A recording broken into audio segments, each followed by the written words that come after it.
Hello hello, good morning সবাই। সবাই ready?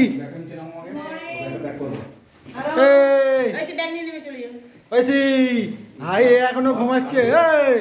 সবাই বেরিয়ে পড়েছে। ও হ্যালো, কুম্ভ ডাকছে বাবাই, তাড়াতাড়ি আ। মাম্মা উঠে গুড মর্নিং বল। এই ভিডিও রানিং হয়ে গেছে। সবাই রেডি? চলো। আপনার কি হয়েছে? Good morning. হাই গুড মর্নিংও বলে নে। লুসিদির হ্যাপি বার্থডে কেক। আজকে আমাদের ভীষণ প্রিয় দিদি লুসিদির বার্থডে। কোথায় গেল বার্থডে গার্ল? এই যে বার্থডে গার্ল, এই যে আমাদের মহারাজ আছেন এখানে, মিশন থেকে তুলে আনা হয়েছে। এই যে সবাই আছে এদিকে। Deepak da hello, good morning. Good morning সবাই, সবাই গুড মর্নিং।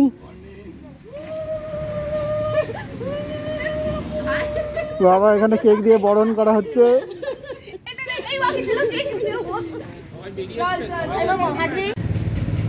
চলো লেটস গো।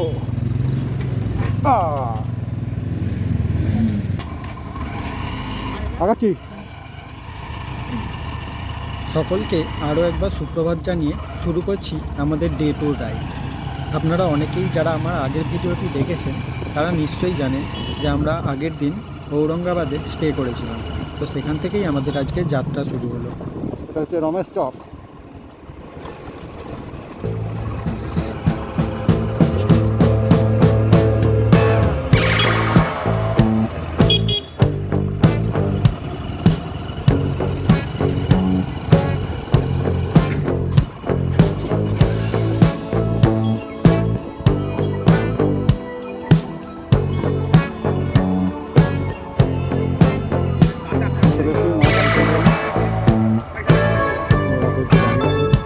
এই হচ্ছে সেই মহাকাল মন্দির যার বহু ভিডিও আমরা ফেসবুকে দেখেছিলাম।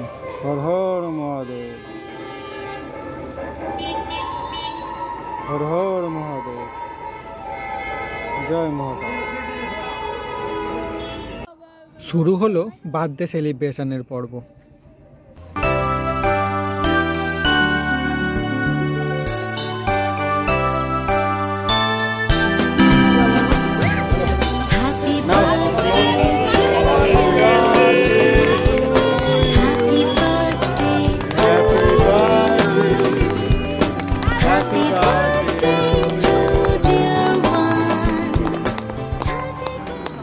এর থেকে ভালো কিছু হয় না একদম। হ্যাঁ, সোমবার মন্দিরের সামনে, বাবার সামনে। জয় আরেকবার বলো। হ্যাঁ, জয় শিব শম্ভু। সবাই তাকাও।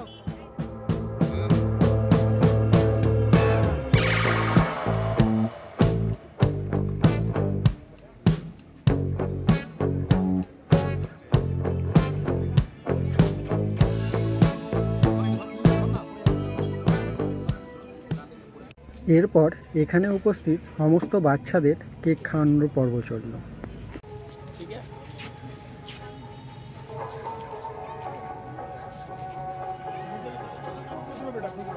সময় হয়েছে এখান থেকে বিদায় নেওয়ার, তাই রাকেশ কুমার পবনজিকে আন্তরিকভাবে ধন্যবাদ জানিয়ে আমরা এগিয়ে চললাম।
এখান থেকে আমরা যাব সাসারামের পথে, ডান দিকে কেটে বেরিয়ে যাব।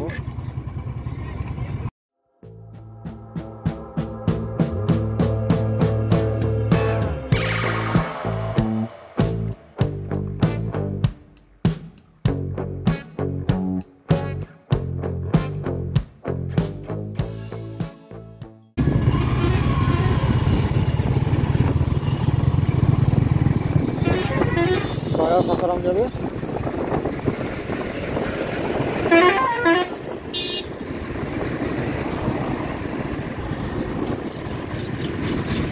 আমাদের রাইট টার্ন মারতে হবে।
ঘণ্টাখানেক রাইড করার পর সময় হয়েছে সকালের চা পর্ব সেরে নেওয়ার জন্য।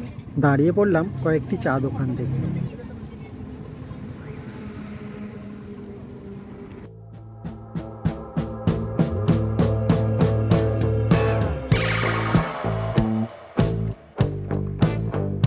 আমরা এবার হাই রোড ছেড়ে একটু বাইপাস রোড ধরেছি, যাতে আমাদের ডিস্টেন্স কিছুটা হলেও কম হয়। আর এই রাস্তাটার দু সাইডে এত সুন্দর গাছে ভর্তি, গাড়ি চালাতেও কি দারুণ লাগছে।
প্রবেশ করছি বিহার ছেড়ে উত্তরপ্রদেশের পথ।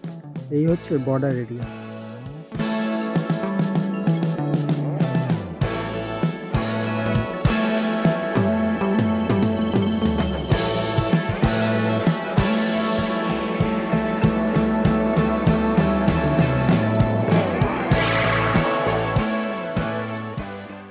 এদিকে গুন্ডা বাইকে উঠে দাঁড়িয়ে ডান্স করা শুরু করেছে।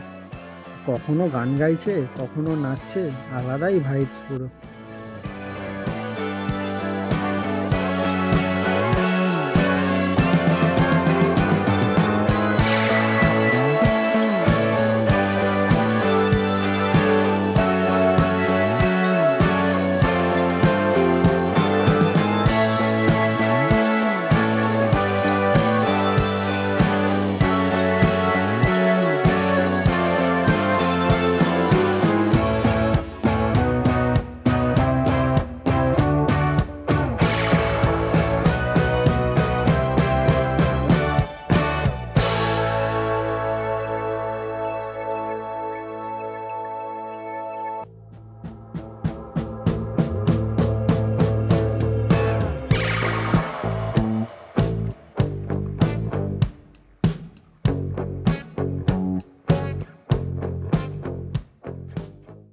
এরপর একটি জায়গায় দাঁড়িয়ে সেরে নেওয়া হলো টিফিন পর্ব।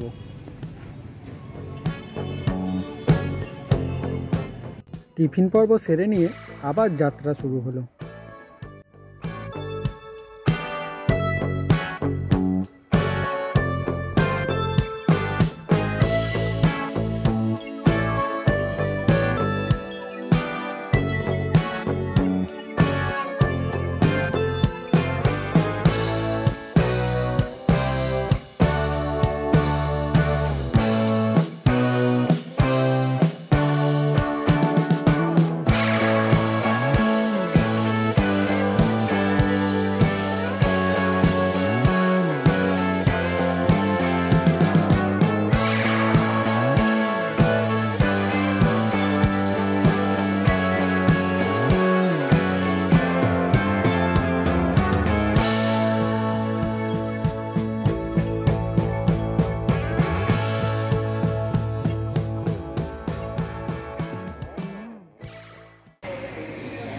প্রয়াগরাজ আর মাত্র 80 কিলোমিটার দূর। আমরা পৌঁছে গেছি প্রয়াগরাজের খুব কাছাকাছি। এখান থেকে প্রয়াগরাজ আর মাত্র ওই যে বোর্ডে দেখুন দেখা যাচ্ছে 80 কিলোমিটার। আর আমরা একটু সবাই দাঁড়িয়েছি, পেট্রোল পাম্পের সামনে দাঁড়িয়েছি। এখানে সবাই একটু জলপানের বিরতি নেব, তারপর আবার বেরিয়ে যাব। খানিক জলপানের বিরতি ও কিছু ফলাহার ছেড়ে আমরা আবার রওনা দিলাম আমাদের গন্তব্য প্রয়াগরাজের পথে।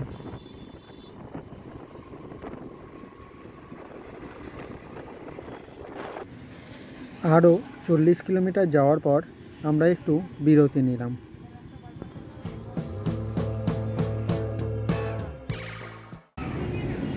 দাঁড়িয়েছি এলাহাবাদ শহরের একটু আগে, লাঞ্চ করবো দুপুরে। আর এই হোটেলের খাওয়া লাঞ্চটা আমাদের এই ট্রিপের সবথেকে বাজে খাওয়ার ছিল। 150 টাকা করে থালি, তার মধ্যে কিছুই নেই, পুরো টোটাল লস। ভেজ থালি রয়েছে,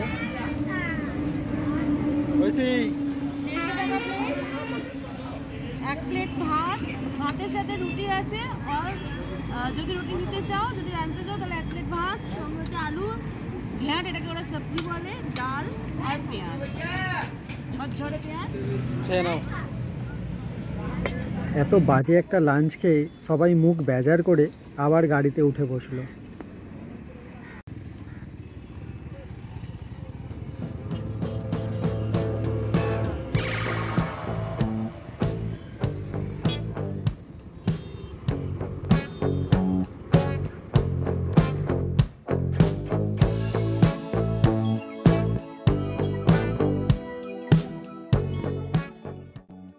এখান থেকে আমরা কানপুর শহরকে বাইপাস করে ডান দিক হয়ে প্রয়াগরাজের দিকে বেরিয়ে যাব।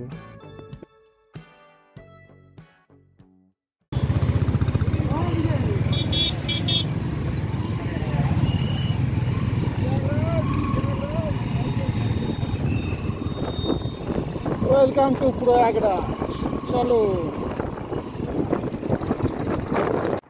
এই জায়গাটায় এসে আমরা সবাই একটু দাঁড়িয়ে গিয়েছিলাম, কারণ পিছন থেকে খবর আসলো বিবেকদার সিবি সাইনটা প্রয়াগরাজ ঢোকার ওই যে টার্নিংটা ছিল ওই জায়গায় খারাপ হয়ে গেছে।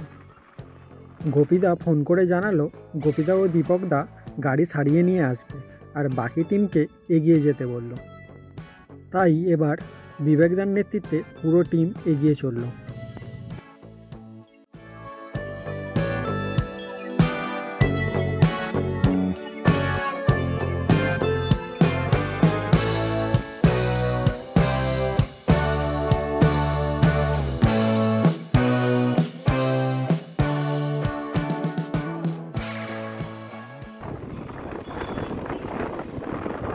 প্রয়াগরাজ 20 কিমি, অনলি 20 কিমি টু গো। হর হর মহাদেব।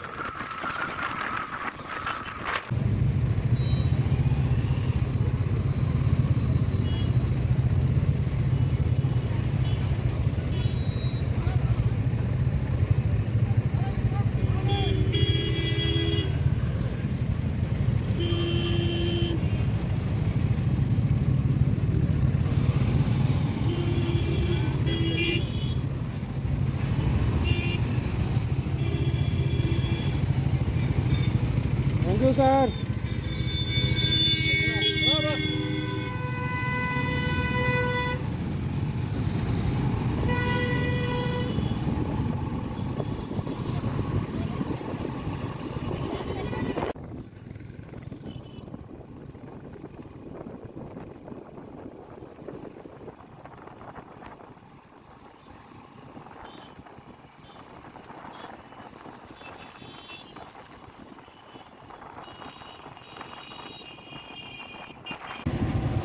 না আর 10 কিলোমিটার বাকি ছিল, জ্যাম লেগে গেছে।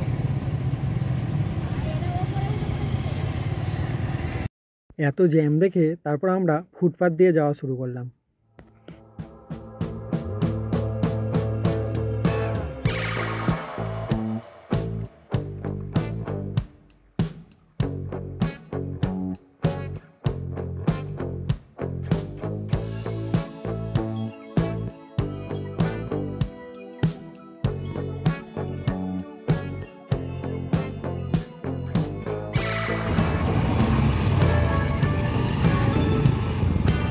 পুরো জ্যাম লেগে গেছে।